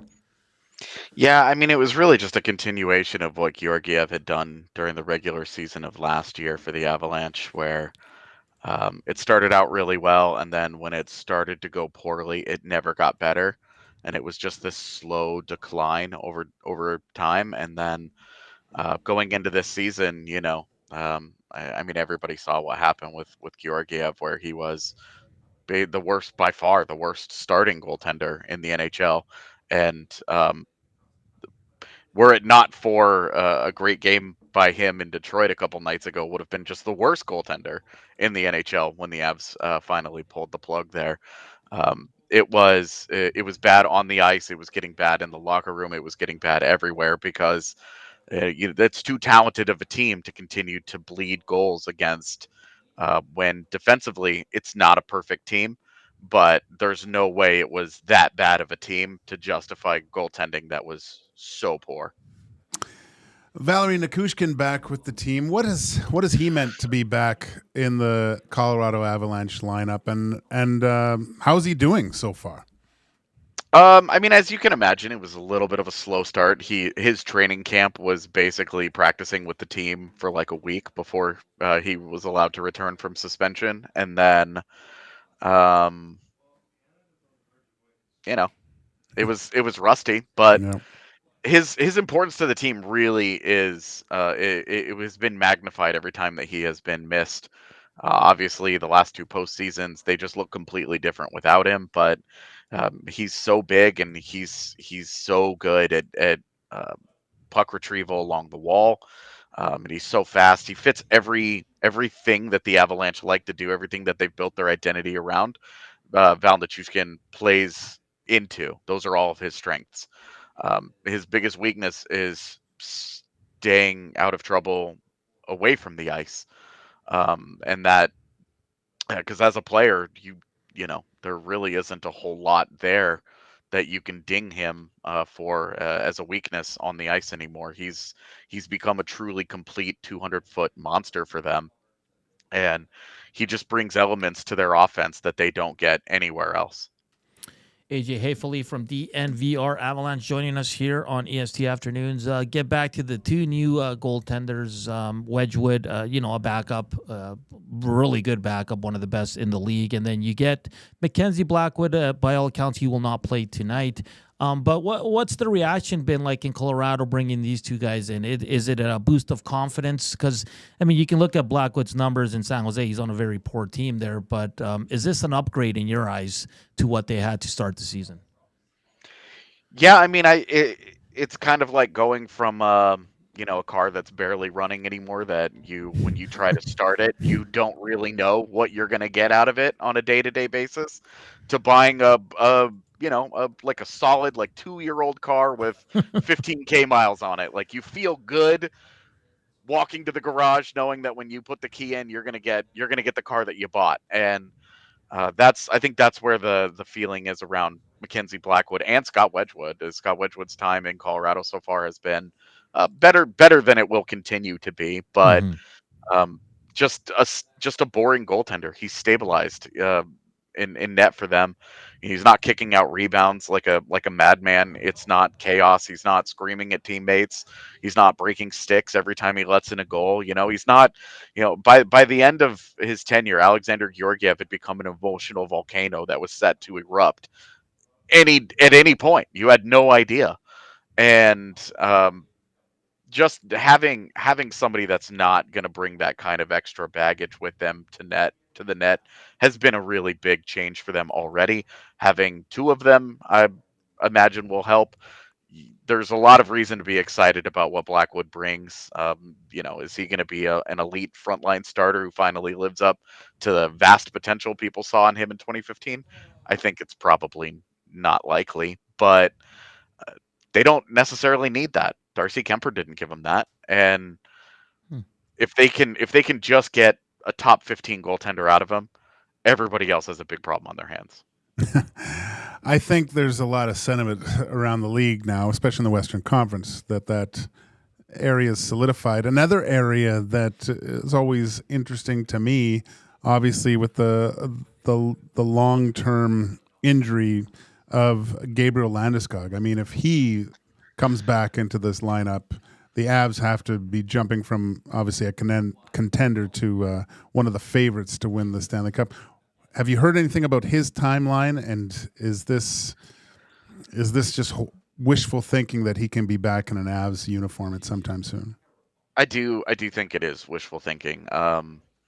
He has been skating back in Denver on the sly. He kind of tries to not be around people like me, people, media people, because every time he skates and one of us catches him out on the ice, it becomes a story and it turns into 3 days of questions. And Jared Bednar looks at everybody like, buddy, really? I don't have a lot of optimism here. I don't feel like it has, he had the surgery. It has progressed to where he's practicing, he's trying to get back. There's still people that I've talked to, it still sounds like there's some swelling there, and it's not responding in the way that it would need to in order to get him back to playing every day.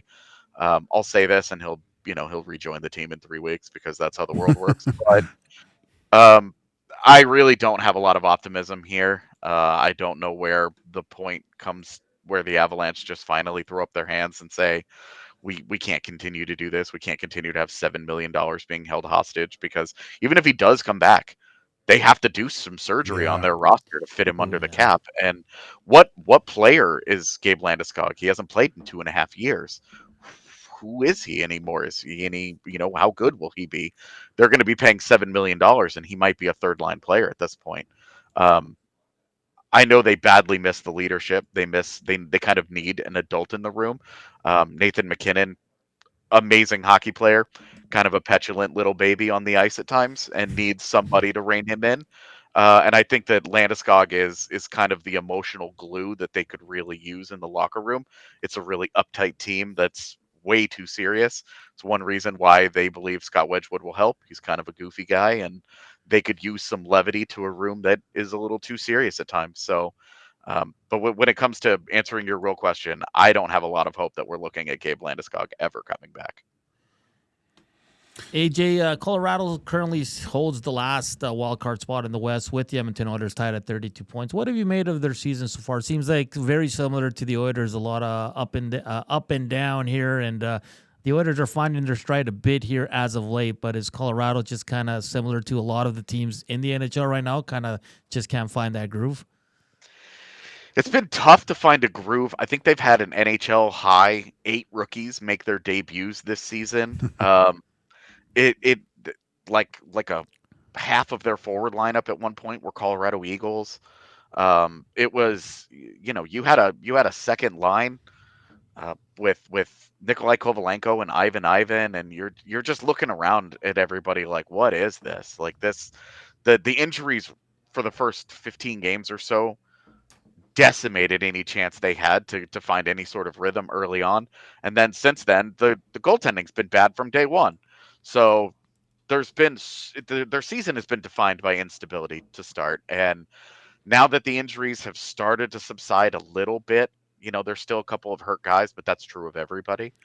And now that they've made the big moves to get 2 new goaltenders, they've run out of road on excuses. It's time to start winning games, or they will be chasing the entire season. And we know that teams that chase the entire year run out of gas in the postseason. Mm-hmm. So it's not, they've kind of used up the goodwill and the early season follies from the teams around them. They're in a very competitive division right now. They need to start winning games. AJ, great stuff. We'll see how these 2 goaltenders work out in Colorado. It's going to be fascinating to watch these, teams like the Oilers, Colorado, kind of hopefully find their groove and get back atop their divisions. Great stuff as always. Enjoy the game tonight, and I'm sure we'll chat soon. Thank you. It was good to be hanging out with you guys. AJ Haefele from DNVR Avalanche. I like what he said about McKinnon. A little bit of a petulant baby. He is, though, and wow. He makes a great point. Landeskog was the adult in the room that could kind of just say, "Hey, relax, cut it out."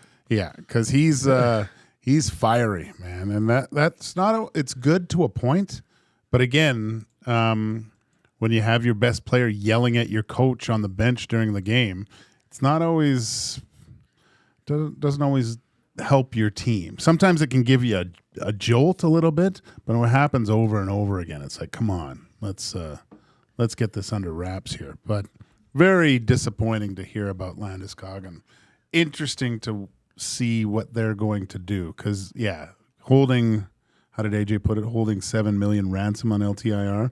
Something's got to be done. Probably with Sidney Crosby coming, right? Something, yeah. Something's got to give. And one of the best names in the league, Ivan. Oh, I know. It should be like Yvonne Ivan or something like that. But Yvonne. Ivan. I love that. That's amazing. I think there's an Ivan in the Matrix, right? Oh, man. People are pretty upset with me about the whole Matrix thing. This one says, what I'm getting from this, Hernan has no idea what a great movie is. I will never watch a Hernan suggested movie. Laugh out loud, love you, Hernan. That's from Krager. No, I know good movies. It's the sci-fi stuff that it's just, I'm not interested. I'm not saying they're not good. It's just something I've never, since I was a kid, I've never been into, Gager. So you suck. But it's like, will you watch any movie? Yeah. Okay. See, like I'm kind of picky in that sense. Where You're like Dusty in food with movies. It's but Dusty's movie choices. Dusty would have Con Air in his top 10. That's a great movie. Not of all time. It is entertaining though. I love it. Yeah. So you would like The Dark Knight because it's I probably would. I'll be honest. I'll probably like it. You would like it. Unless, I don't know, maybe you just don't like. It's amazing that you actually have stuff to drink because for someone that likes to escape reality as much as you do, you'd think you'd like these types of movies. No. I don't know. It's What's your favorite movie? That's kind of a tough question. I mean, Shawshank's up there for me. I think it's fantastic. Every time it's on the tube, I'll leave it on, and it's great.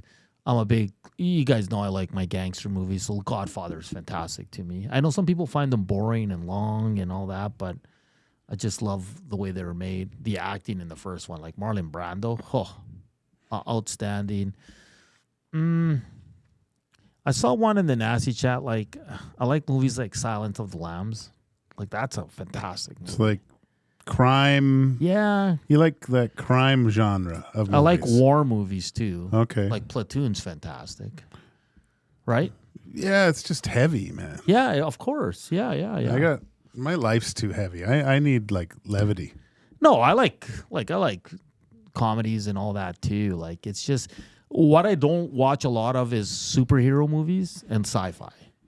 Like, I've seen the first 3 Star Wars because I was a kid, and that's what you did as a kid. You watched Star Wars. But I was like, a lot of people in my family would be like, it's awesome. I'd just be like, I mean, it's, but the thing is, and The Matrix is basically kind of I would say it's a superhero movie, but the whole idea of it is, it'll blow your mind. Yeah. Like, I envy you in a sense that you don't.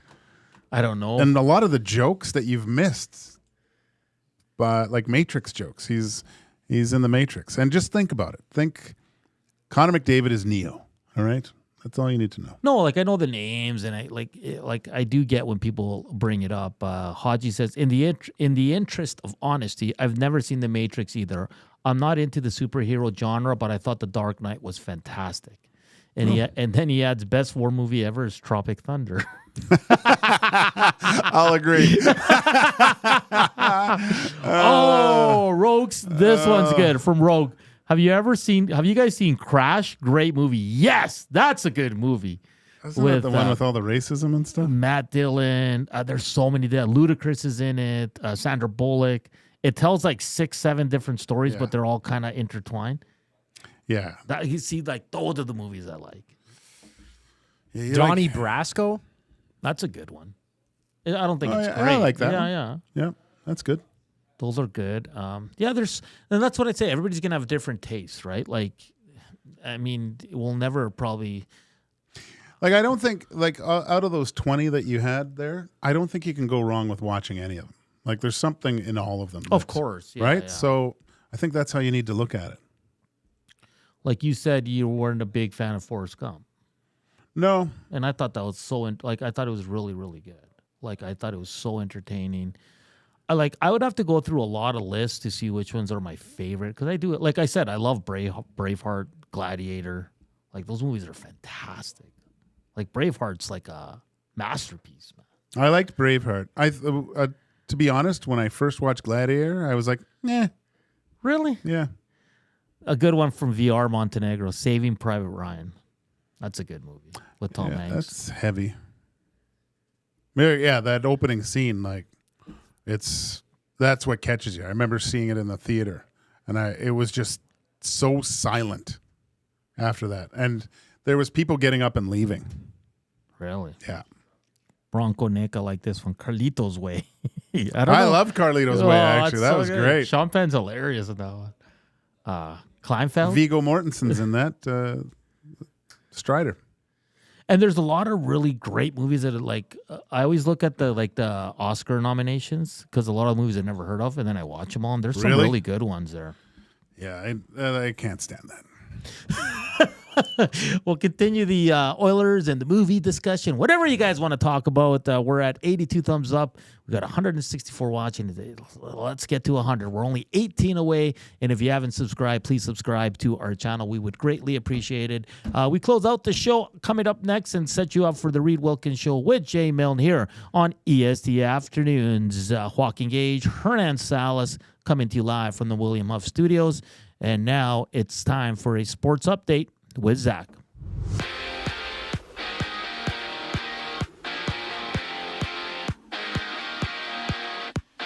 With 11 games around the NHL, Edmonton hosts Tampa Bay with the GCL Diesel Oil Stream pregame show live with Tom Gazzola and Hernan Salas at 6 right here on EST. Elsewhere, Utah plays Minnesota. Flames meet the Preds, and the Panthers battle the Kraken, while Thatcher Demko gets set to make his season debut with the Canucks. And 18-year-old swimmer Summer McIntosh has won the Northern Star Award as this year's top Canadian athlete after winning 3 gold medals and 1 silver at this year's Olympics. And the Blue Jays have extended Yimi Garcia to a 2-year deal worth $15 million, with the pitcher having going 22 and 29 in his career. 2 games fill out the NBA slate, with the Thunder tipping off against the Mavericks and the Magic throwing it down against the Bucks. The final segment of EST Afternoons with Hernan Salas and Joaquin Gage goes just after the break. I'm Zachary Kubusch, keeping you up to date. Don't feel like working? Join the Hangout. You never know what you might hear. Weekday mornings 9 to 11 on EdmontonSportsTalk.com.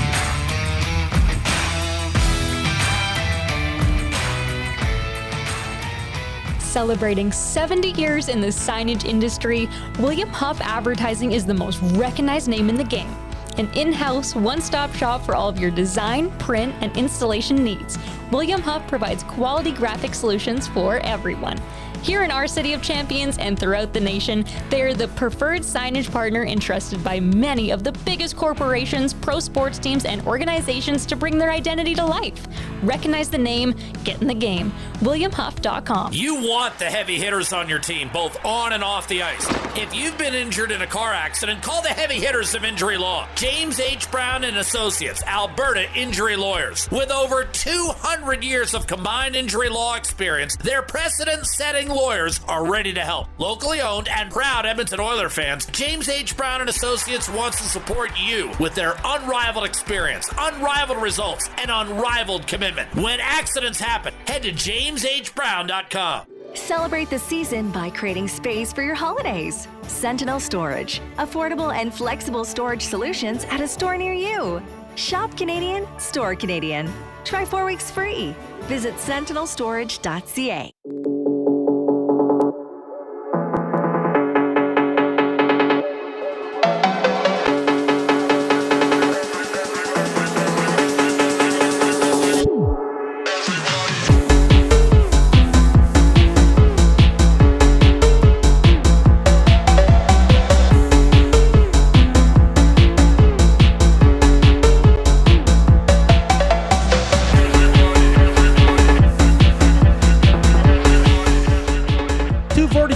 Segment here on EST Afternoons. I'm getting chirped by everybody. Even the GF said, "See, you like anxiety-ridden movies." Yeah, you can't relax.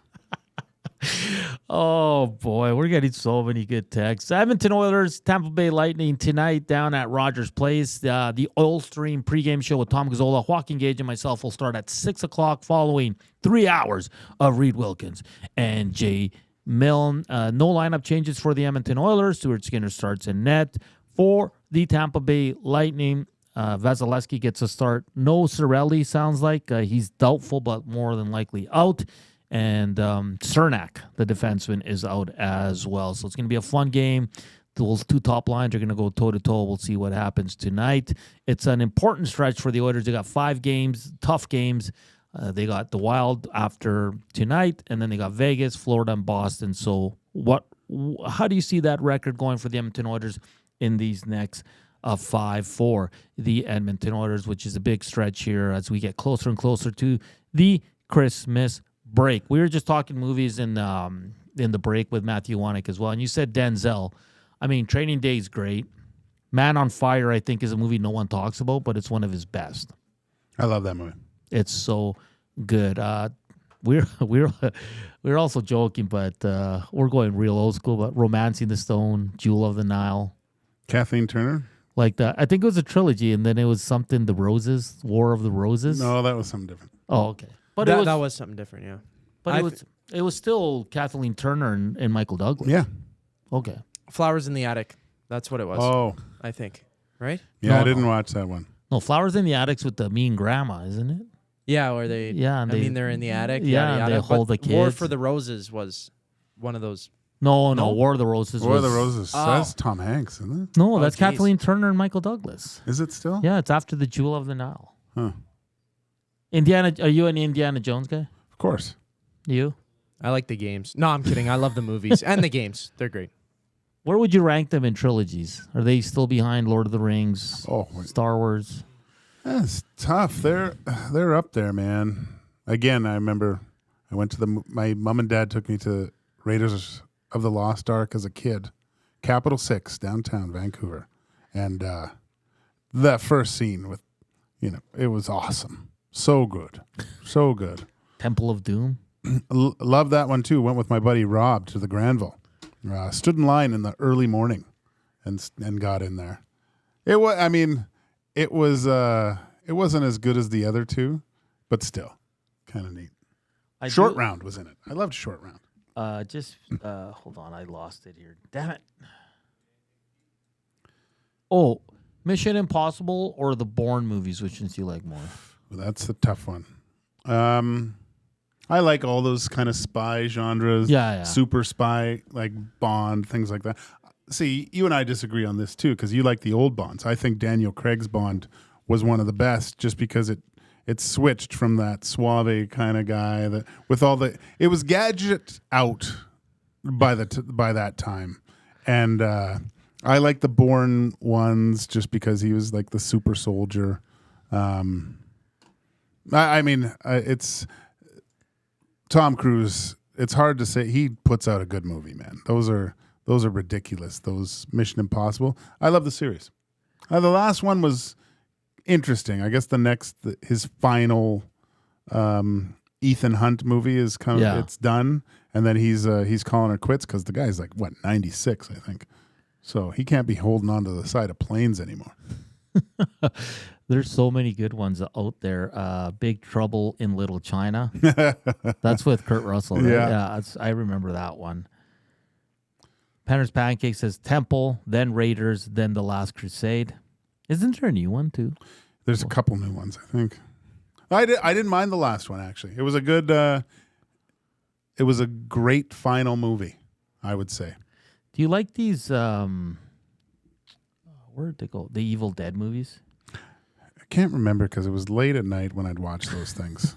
Harry Potter guy? Massive. Oh, okay. See, I am not. I've never watched Harry Potter either. I like them because, well, again, I started reading the books, and the first book's like a kid's book, right? So you rip through that in a day. But then there's a slow progression. So I enjoyed her writing style because as the story progressed, the writing style became more adult-like. And, I think part of us all of us wanted to go to Hogwarts as a kid. And I went to private school, so it was kind of neat to, obviously I wasn't a warlock or a witch, but that was I love those movies. Ace 96 says Kathleen Turner was awesome. She was awesome. She was awesome. She was great in those Especially movies. in Friends when she's Chandler's dad. Yeah.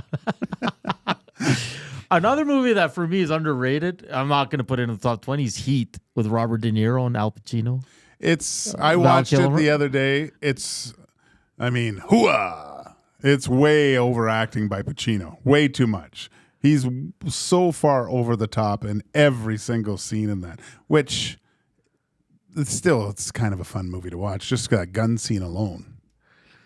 Someone texted in, first time tuning into the show. Do they talk sports? We do. 99. We do a lot. We got heated on this thing. We got heated. We brought up a list about the top 20 movies according to IMBd or DB, whatever it is, and we just kind of having some fun here to close out the show. We're both on the pre and post game show for the Oilers Tampa, so we're gonna dive hard into this game. I'm sure.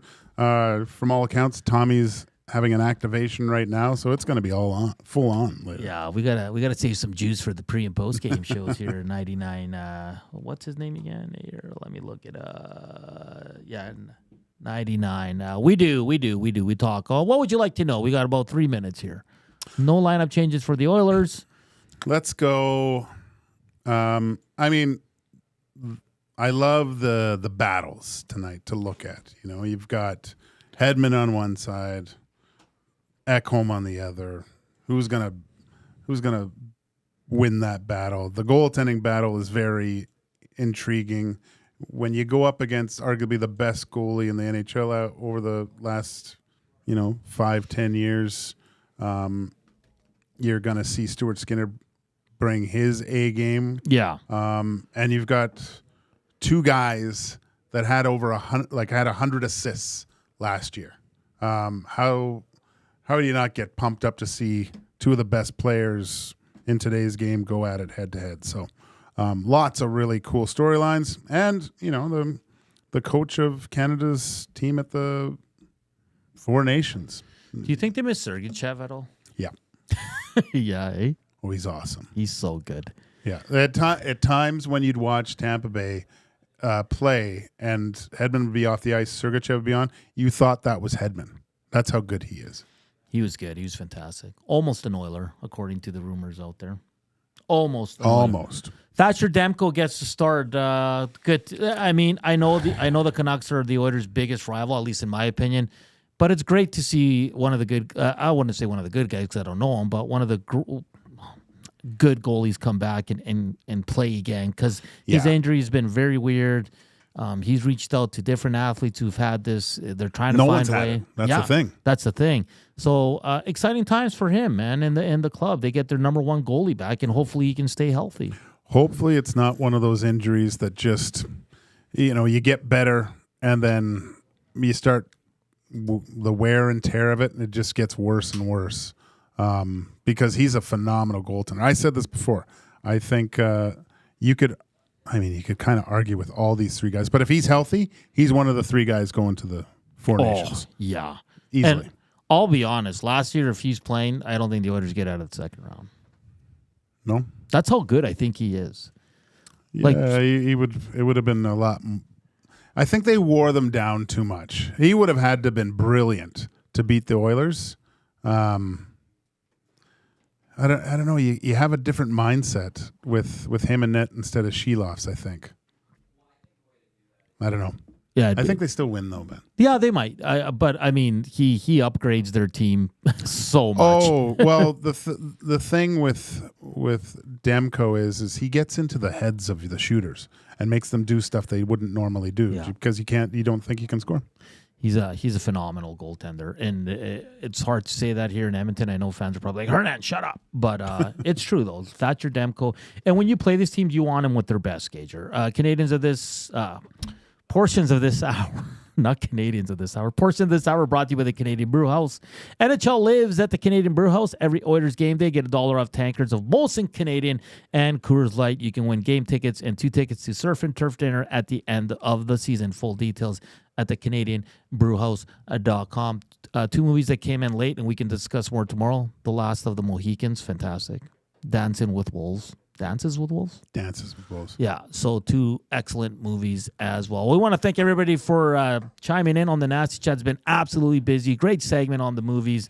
Apologies to the one listener who's upset that we were talking sports when he chimed in, but it was, I'd say, 75% sports today? I would say so. And 25% on the movie talk. But it got everybody talking on the nasty chat, so we're not going to apologize. It was a fun conversation, and thanks for everybody for texting in. Joaquin, myself, and Tommy will be back at 6 o'clock for the Oil Stream pregame show as the Oilers take on the Tampa Bay Lightning. Coming up next, Reed and Jay will take over for the next 3 hours. In behalf of Zach, Joaquin Gage, I'm Hernan Salas. This has been EST Afternoons on Edmonton Sports Talk. Enjoy the game tonight. We'll chat soon. Ciao.